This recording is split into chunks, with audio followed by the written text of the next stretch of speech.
You know, doesn't matter. Already Stalin found out it doesn't matter who votes.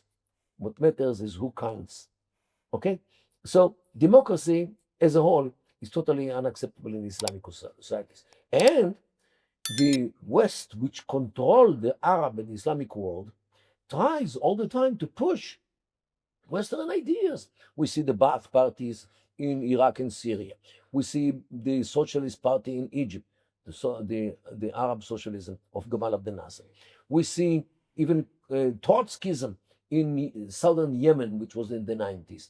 We see all kinds of ideologies which came from Europe, based on European culture, based on European experience, based on European beliefs, which cannot implement anything from these ideologies in the Islamic world, which operates doing to totally different rules. Not only this, a very important component of Westernism infiltrated into the Islamic societies, which is the gender issues. All kinds of rights of women, that a woman wants to be a lonely wife of a man. She doesn't want polygamy or bigamy. Excuse me, what? The Quran says a man can marry 2, 3, and 4. So who are you, the wife, to tell your husband not to marry more wives? Okay? Because she thinks in a Western way. She wants to be a partner, not a walking womb. Okay? Women and work. Very problematic in Islam. What? To work under supervision of a man? Under the pressures of an employer? Totally unacceptable. And so 100 years ago, you're saying the Muslim Brotherhood forms as a reaction against this. Against this. So, first, against the occupation.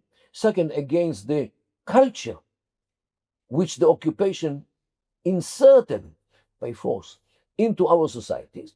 And the third pillar is to implement the Sharia. After we get rid of the occupation, Western occupation, and its collaborators from our rulers, and we get rid of the Western culture, which infiltrated into our societies, and now we have to implement the Sharia. These are the three pillars on which the Muslim Brotherhood stands. Now, when they look at the modern world, definitely it works very well everywhere, in every place. They have to get rid of the government in Britain. This is why they come to replace Britain, to replace the people. It can take 100 years. They have patience. In the Quran, there is a verse which says, "In Allah ma'a sabirin."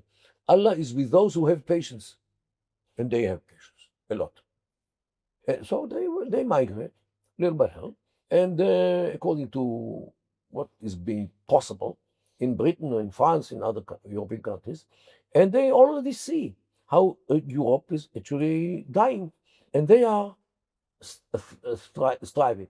So this is what we see today in Europe, and they came to establish their Islamic states in Europe. You can see it in neighborhoods like East London. You can see it in Paris, in Saint-Denis, in Barbès. You can see it in Molenbeek, in Brussels.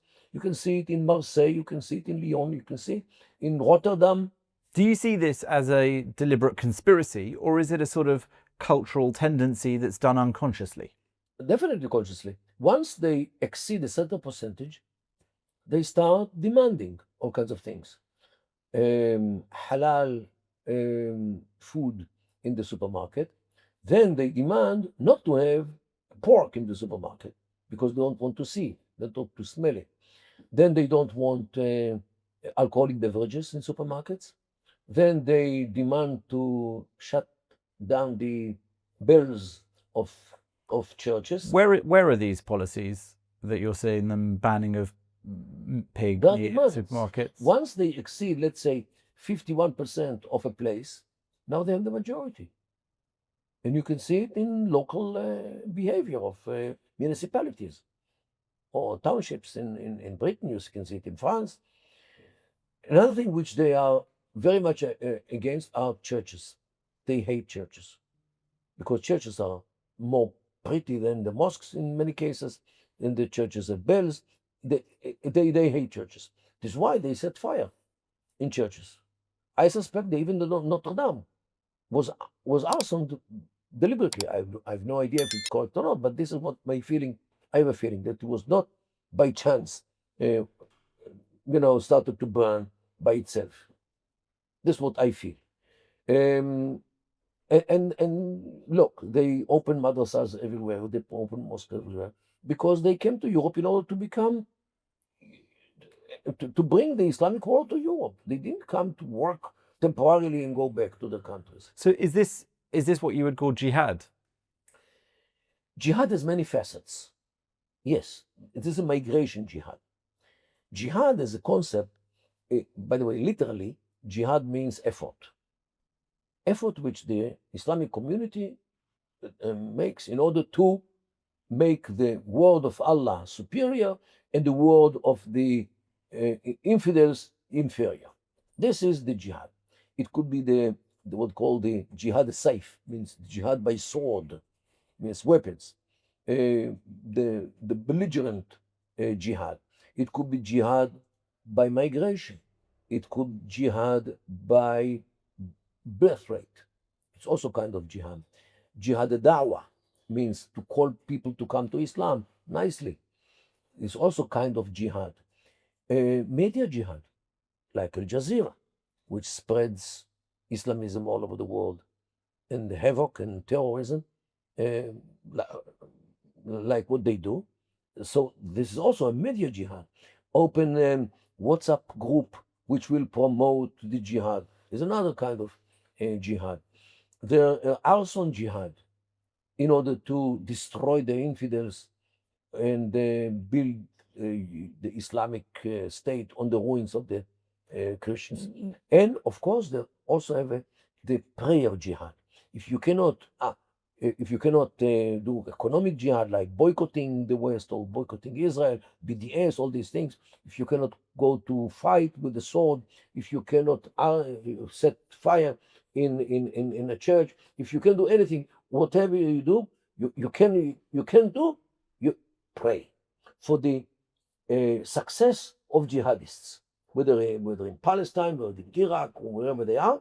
Pray for them. This is also part of the jihad. So in a moment, I'll ask you about personal internal jihad, which we sometimes hear of, maybe a struggle not to assimilate with Western societies that you're part of. But I do want to jump in at this point and just ask, are you suggesting then that all Muslims in Europe, Britain, America, all immigrants have this effectively conspiracy of jihad? Not at all. Not at all. There are many migrants from the Islamic world who, once they come to Europe, they become Europeans. They merge into the European societies and they become Europeans. For example, they would eat whatever falls on their plate. They will drink whatever is being poured into the glass. And they became European in everything, in their culture, in their food, in their clothing, in their behavior. And they have nothing against Europe. They don't come, they come to become Europeans. Nobody should have any problem with these people. They are good people because they came to be Europeans. Look, there is a good example to this. A lady, a Muslim lady in France. Her name is Rashida Dati. She was from a Moroccan family, Muslim Moroccan family. She was born in France, and she was excellent in school.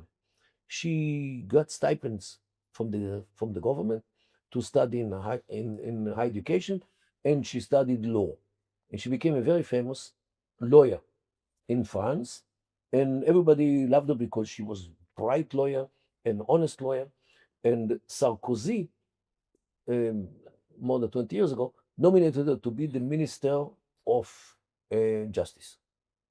Everybody blessed this nomination because she was professional. But she was not married. She was in mid-30s of her age. And one day, everybody sees that the lady is pregnant. And she's not married. Now, according to Islam, this is adultery. And her verdict is well known. But in France, you don't look at these parts of the body. All you look is the face, that's all. All the other parts is not your business. in France. You can do with your body whatever you like, with whoever you like, whenever you like, and it's no